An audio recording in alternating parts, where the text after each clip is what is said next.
EVM அளவு எதுக்கு? சங்கு ஊதிடுவான், இந்தியாவை ஊதிட்டான் இவிஎம் வச்சு. இன்னும் உங்களுக்கு உணர்ச்சி வரல, உங்களுக்கு நீங்க போராட தோணல. லட்சம் வக்கீலுங்க போராடி செத்துட்டான். அதை இப்படித்தான் நடத்துவீங்கிறான். தேர்தல் அப்படியே நடக்குது.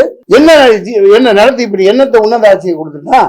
எல்லாம் அடிமையாக்கித்தானே வச்சிருக்கான். அதானி போட்டு, அதானி இது, அம்பானி. இந்த கோழி இல்ல, கோழி ஜிஎஸ்டின்னு போட்டு அதுக்கு உதாரணம் சொன்னா அதை அங்கேயே படிச்சேன்.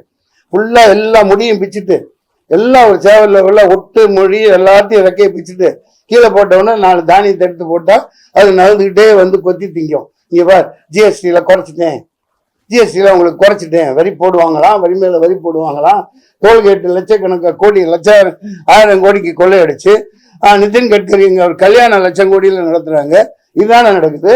அதானி அம்பானி காலில் போய் கொட்டிக்கிட்டு எல்லாத்தையும் அவங்களோட அஜெண்டா, அந்த பஞ்சதந்திர கதைப்படி அவங்க ஆட்சி நடத்திட்டு இருக்காங்க. போட்டு உருட்டுறது, புரட்டுறது, மக்களை அடிமையா தான் வச்சிருப்பாங்க, படிக்க விட மாட்டாங்க. அது வெளிப்படையா தெரியுது. ஐயா, நான் தப்பு செஞ்சிருந்தா நம்ம மன்னிச்சுக்குங்க. நான் நியாயமா சொல்றேன், எனக்கு நெஞ்சு வெடிக்குது. ஆமா, எந்த கட்சியா இருந்தாலும் சரி, பிஜேபி ஆதரிக்கிற கூட்டணியில் இருக்கிற அனைத்தும் பாசிச சக்திகள் தமிழ்நாட்டுக்கு உதவாது.